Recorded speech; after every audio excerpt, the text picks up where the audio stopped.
நிறையா இருக்குது.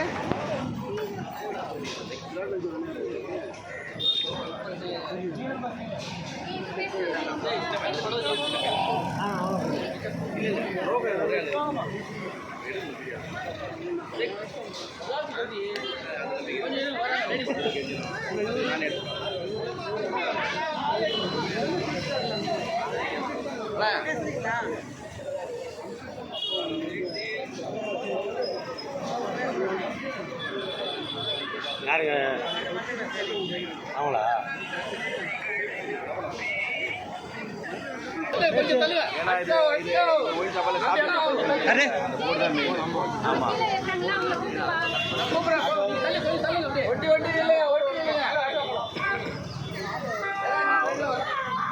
போலாமா?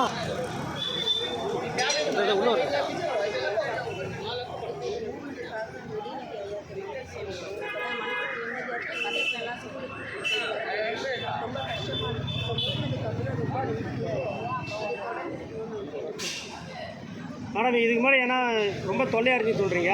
இது எப்போ இருந்து உங்களுக்கு எப்போ இது சந்திச்சு சொன்னீங்க? வெளியே வருது லேடிஸ் எல்லாம் ரொம்ப கஷ்டம்.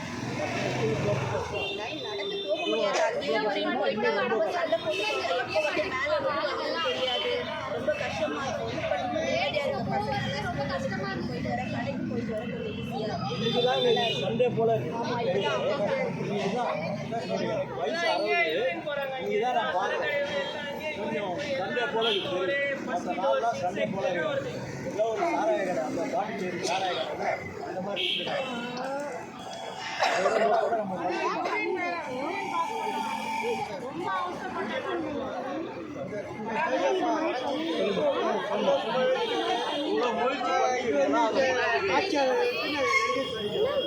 இதே மாதிரி எல்லாருமே ரொம்ப சந்தோஷம்.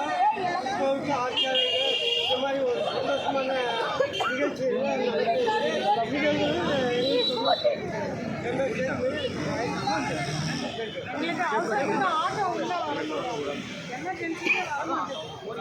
வர முடியாது.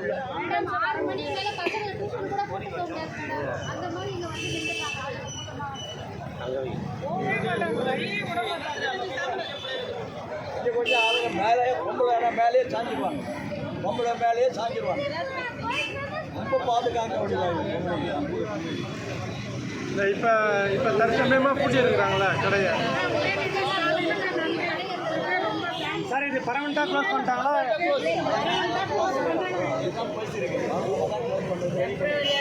மூடி இருக்கிறாங்க.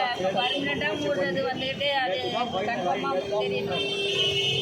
பர்மனெண்ட்டாக இருக்கும்.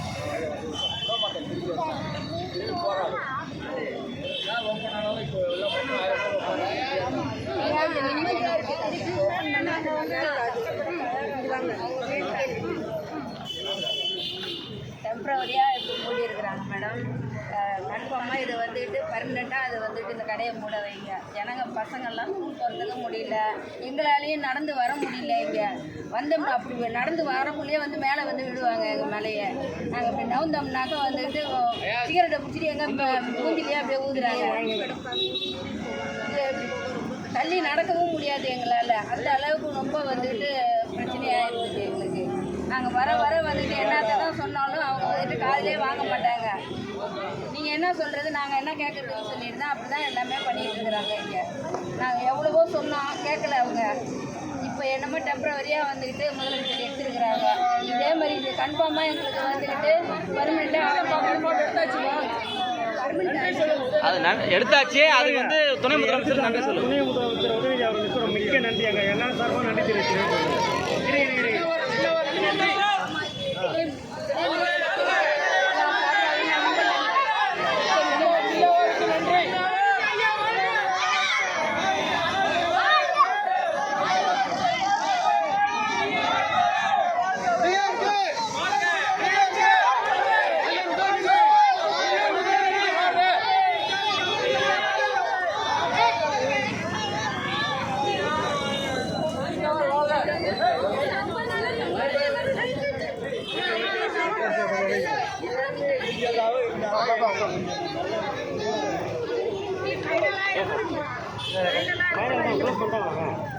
மைக்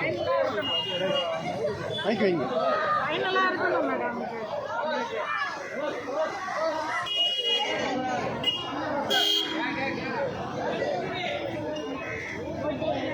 வயசானவங்க நாங்கள் உள்ளே இருக்கிறோம், உள்ளே வர முடியல.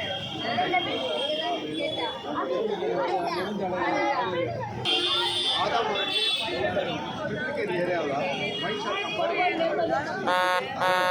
இந்த ஏரியாவில் பார்த்தீங்கன்னா டென்ஸ்லி பாப்புலேஷன் ஜனத்தொகை வந்து ரொம்ப ஹை. ஒவ்வொரு வீட்டில் சுமார் பார்த்தீங்கன்னா ஒரு 5-8 பேர் இருக்காங்க. 1 BHK இந்த இடத்துல நம்ம நிற்கிற இடம் தான் ஆதா மார்க்கெட்டு.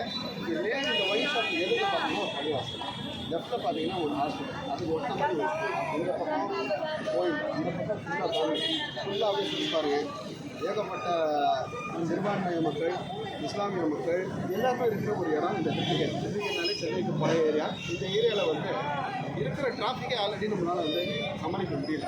ஏகப்பட்ட பஸ்ஸு, காரு, 2 வீலரு ஃபுல்லாகி போச்சு. அடுத்தது வந்து இந்த ஏரியாவில் ஜனத்தொகை ஜாஸ்தியாக இருக்கும். மூணாவது வந்து இந்த வைன் ஷாப். இந்த வைன் ஷாப்னால இருக்கிற ஒவ்வொரு ஆளுங்களுக்கும் சிரமம். ஜென்ஸ்னாலேயே வர முடியாது. குடிச்சிட்டு நிறையா மக்கள் இருக்காங்க. அவங்களுக்கு குடி போதில் அவங்க என்ன பேசுகிறாங்கன்னே அவங்களுக்கு தெரியல, எப்படி பிஹேவ் பண்ணுறாங்கன்னு தெரியல. இப்போ நம்ம வந்து சிறுபான்மை மக்களுக்கு நிறையா இருக்கோம், நிறைய முஸ்லீம் லேடிஸ் எல்லாம் இப்போ அவங்க பார்க்குறது, எங்கள் வீட்டுக்கு வரும்போது போகும்போது நிறைய பேர் குடிச்சு இழுக்கிறது, ஒரு மாதிரியாக நெக்கலாக பார்க்குறது, ஒரு மாதிரியாக குடி போதையில் அவங்க என்ன பண்ணுறாங்கன்னு தெரியாமல் குடிச்சு இழுத்துடுறாங்க. ஒவ்வொருத்தையும் இன்னும் லேட்டஸ்ட்டாக என்ன ஆச்சுன்னா போன ஒரு வாரத்துக்கு இந்த தெருவுக்குள்ளே ஒருத்தருக்கு உடம்பு சரியில்லை, ஒரு ஹார்ட் அட்டாக் வந்துச்சு. ஹார்ட் அட்டாக் வந்த காரணத்தினால உடனே ஒயின் ஷாப் வந்து ஆம்புலன்ஸுக்கு ஃபோன் பண்ணி கொடுத்துருக்கோம். ஆம்புலன்ஸ் இந்த தெருவில் இங்கே வந்து நிற்க முடியல, அந்த இடத்துல நிற்கிது. ஆம்புலன்ஸ் இல்லாத உள்ளே வராத காரணத்தினால அந்த பேஷண்ட் நம்ம கூட்டிட்டு வந்துருக்கோம். பேஷண்ட் வர்ற வழியிலே இந்த சண்டு முறையிலேயே பொருளாதாரத்தை இறந்துடுறாரு. அதுக்கு என்ன காரணம்? இந்த மக்களோட சேதார காரணம். ஒரு குடும்பத்தோட அவர் வந்து முக்கியவர். அவர் இல்லாமல் இந்த குடும்பமே ரோட்டில் நிற்கிற மாதிரி இருக்கு. ரொம்ப ரொம்ப கஷ்டப்படுறாங்க. இத்தனைக்கு எங்களோட சொந்த அப்பாவுக்கு ஹார்ட் அட்டாக் வந்துட்டு அவருக்கு இந்த ஏரியாவிலேருந்து வெளியே வர்றதுக்குள்ளே வைன் ஷாப்லேருந்து இந்த ஏரியா முடியல.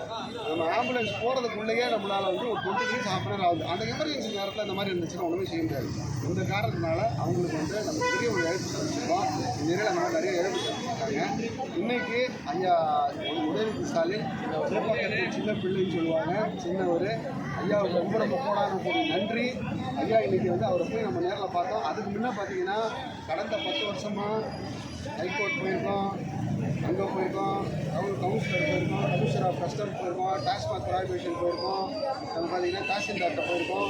தமிழ்நாட்டில் எத்தனை துறை இருக்கோ அத்தனை துறைக்கு எல்லாருக்கும் நம்ம கொடுத்து லெட்டர் போட்டோம். அந்த லெட்டரோட ஆதாரம் எவிடன்ஸ் டோட்டலாக நம்மகிட்ட இருக்குது. அந்த லெட்டரோட ஆதாரம் எல்லாமே எடுத்துகிட்டு போயிட்டு நம்ம சின்ன ஒரு ஐயாட்ட போய் காமிச்சோம். நம்ம மொத்த குடும்பம் எல்லாமே சுமார் ஒரு 100 காமிச்சோம். அதை காமிச்ச உடனே அடுத்த நாள் நேற்று க்ளோஸ் பண்ணாங்க ஷாப்பு. அந்த விஷயத்துக்காக எல்லாருமே சேர்ந்து ஐயா உதயநிதி ஸ்டாலினுக்கு நன்றி தெரிவித்துக் கொள்கிறோம். ரொம்ப ரொம்ப நன்றி ஐயா. நீங்கள் கண்டிப்பாக நம்ம சிறப்பாக விஷயத்துக்கு ஒவ்வொரு நல்ல விஷயமும் செஞ்சுருக்கீங்க. லேட்டஸ்ட்டாக பார்த்தீங்கன்னா ஒரு லைப்ரரி ஒன்று ஆரம்பிச்சிருக்கீங்க. அதே மாதிரி ஏரியாவில் வந்து நிறைய ஸ்போர்ட்ஸ்லாம் நிறைய பண்ணுறீங்க. ஒவ்வொருத்தரும் வந்து நிறைய நல்லா திட்டங்கள்லாம் பண்ணுறீங்க. எல்லா விஷயத்துக்கும் வந்து நம்ம எல்லாருமே உங்களை பண்ணிருக்கோம். நன்றி நன்றி நன்றி. ஜெயஹிந்த். அப்படியே போட்டோம். பேர் முடிச்சு